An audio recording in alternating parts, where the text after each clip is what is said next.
Fala pessoal, hoje estou aqui na terça-feira, eu vou fazer 2 vídeos, tá? Pra você não se assustar aí vendo que eu tô com a mesma roupa. Aproveitar para fazer 2 vídeos porque ontem eu não consegui filmar nada. Enfim, vamos lá. O que eu vou querer falar nesse vídeo de hoje? Espera aí que tem uma formiga na minha mão aqui, pessoal. Vou deixar. O que eu quero falar aliás, o que eu quero falar nesse vídeo hoje?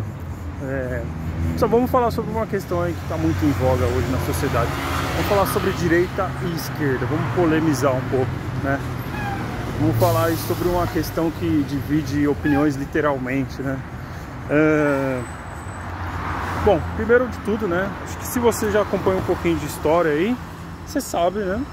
Que direita ou esquerda foi um termo que acabou sendo cunhado na Revolução Francesa, né? Ali em 1789, que é um número bem fácil da gente gravar, que começa com 1, depois tem a sequência 7, 8, 9, né? Aí você, quando precisar ir no vestibular, no Enem, alguma coisa, pode me agradecer, tá pessoal? É bem fácil de lembrar essa sequência de números aí. Revolução Francesa lá, quem era mais a favor de se conservar o poder do rei, de fazer um tipo de mudança um pouco mais lenta, gradual, era considerado a direita do rei, né? E quem era mais a favor de uma mudança mais rápida, mais abrupta, em que logo o povo tivesse em mãos todo o poder, né? O povo entre aspas, porque em minha opinião, nos meus estudos eu percebo que essa revolução é uma revolução burguesa.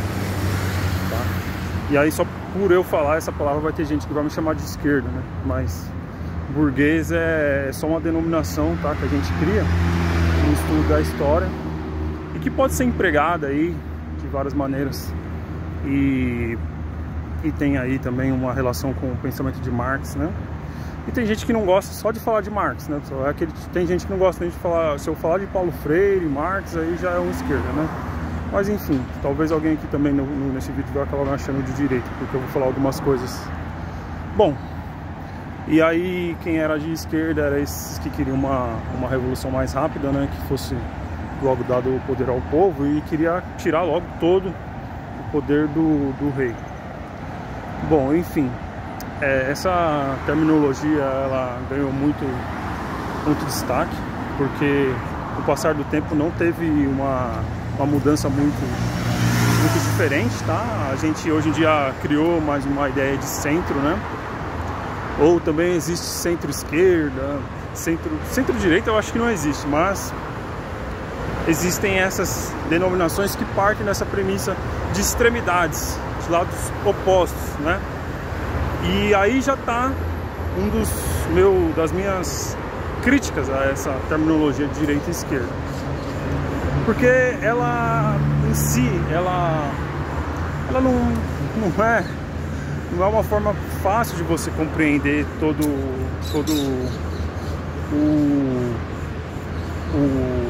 a questão humana. Nem o vídeo anterior que eu falei sobre o homem como um ser corrompível, né? O pensamento filosófico sobre o pensamento do ser humano e etc. São coisas que tem que ser colocadas à mesa, são coisas que tem que ser analisadas. E aí simplesmente você colocar alguém como esquerda ou direita, dependendo da onde você está inserido, você vai considerar uma pessoa de esquerda ruim, e dependendo da onde você está inserido, você vai considerar uma pessoa de direita ruim. E aí que está a questão sobre tudo isso, né? A gente hoje em dia vive uma polarização muito grande, e essa polarização ela acaba distanciando as pessoas.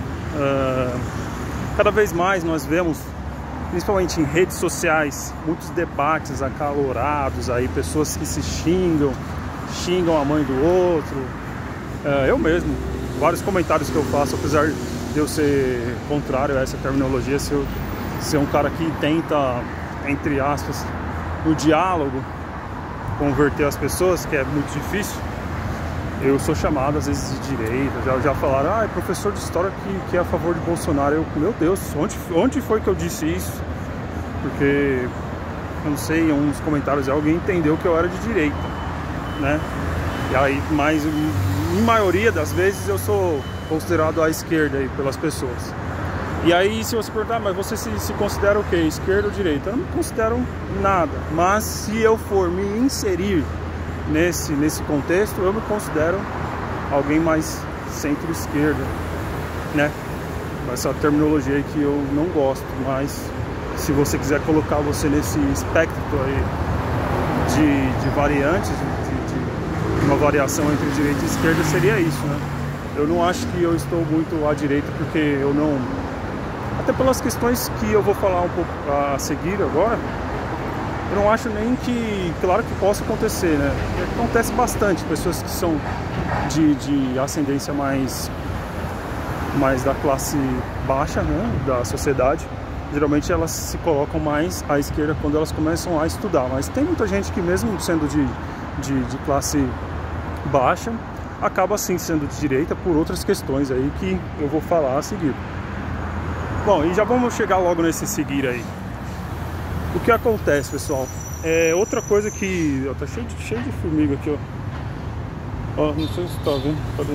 Olha, tá vendo uma formiguinha? Não consigo tirar. E então,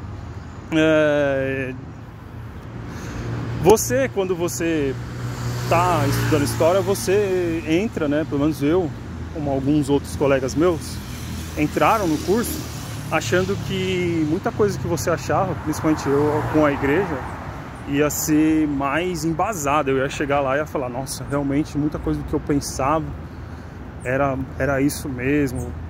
Mas o que acontece é que você chega lá e você se espanta um pouco, né? E aí, ou você aceita certas realidades, ou então você continua com a sua ideia ali. Porque vai ter muita coisa que você vai ouvir na história que você pode até achar um pouco contrário ao seu pensamento, mas é aquilo. O historiador, ele tem que ter ali uma questão que é posta hoje em dia, que se chama... agora eu não me lembro, alguma coisa a ver com ética. Então você precisa ter essa ética. Se você é um historiador e, por exemplo, você encontra um documento que é totalmente contrário àquilo que você estava se baseando na sua tese, você não pode esconder ela. Você tem ali um dever ético de demonstrar ela, mesmo ela sendo contrário ao que você pensa, né? Se você está defendendo uma tese que fala que o Getúlio Vargas se suicidou e do nada você encontra, vamos dizer, alguma prova que seja ao contrário, uma prova que seja cabal sobre isso, você não pode demonstrar ou escondê-la, nada. Você tem que ir lá e colocar, aí você vai alimentar mais o debate, vai conseguir concentrar mais o pensamento, e aí até vai ser mais valoroso para você, mesmo que seja algo que não vai muito com o segmento do concurso do Rio, né? Enfim, mas aí vamos entrar agora sobre essa questão do direito e esquerda e outra coisa que eu já falei aqui, que é a parcialidade, tá, pessoal? Eu não acredito em um ser totalmente imparcial. A gente tem aí certas profissões que exigem que você seja imparcial, como a profissão do juiz, né? É uma profissão bem difícil, mas que acaba em certos pontos de vista aí da sociedade, né, na filosofia de Botequim, muita gente considera, tem até aquela piada lá que o médico se acha Deus e o juiz tem certeza de que é Deus, né? Mas aí você tem um cargo que é um cargo julgador ali, então, entre aspas, a justiça é cega, né? Mas você tem que levar em consideração que aquele julgador, ele não é cego. E ele também tem o pensamento dele ali. Então, quando você vem falar pra mim, você no geral, vocês que acompanham o perfil e qualquer outros perfis de história, se você chega pra alguém e fala, você está sendo totalmente parcial na sua análise, é difícil, porque o ser humano, ele não existe isso, gente. Não existe um ser humano que seja totalmente um bloco, que não tenha um pensamento formado, que você vai demonstrar ali apenas um lado ou apenas o outro lado, e os dois lados postos juntos você vai conseguir fazer uma análise que seja criteriosa, que demonstre que você está sendo alguém imparcial, tá? Inclusive, um livro aí muito legal que eu gosto, que é o Guia do Mochileiro das Galáxias, né? Os seres humanos criam uma máquina e então eles fazem aquela fatídica pergunta, né? Qual que é o sentido da vida, né? Qual que é a resposta para todas as coisas? E a máquina, como é um ser que não tem o mesmo raciocínio do ser humano, ela responde 42. E aí fica todo mundo... Desculpa, pessoal, falei pra vocês que eu faço essa caminhadinha aqui, então tem barulho pra caramba. Fica aí já uma lição do Douglas Adams pra gente, falando que um ser humano, ele jamais vai pensar como uma máquina, nenhuma máquina vai jamais pensar como um ser humano. Para ela, talvez tenha um tipo de lógica dizer que a resposta para todas as respostas é 42, mas pra gente não. Ou seja, o ser humano, ele não é um ser imparcial. Tudo que vai moldar o meu pensamento é referente ao que eu vivi, as sensações que eu senti, as pessoas que fizeram parte da minha vida.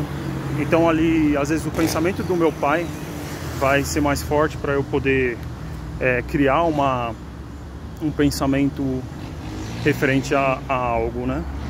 Aí eu posso até citar aqui algo que está mais fresco na minha memória, né? Falar um pouco sobre Mussolini. Quem sabe aí quem é Mussolini, né? Pessoal que gosta da história do século XX sabe que Mussolini foi o ditador italiano, criador do fascismo. Ele teve um pai que era muito engajado no socialismo. O pai dele era, agora acho que é Alessandro Mussolini, e a mãe dele era uma professora. Então aí quando ele cresceu, o que ele se tornou?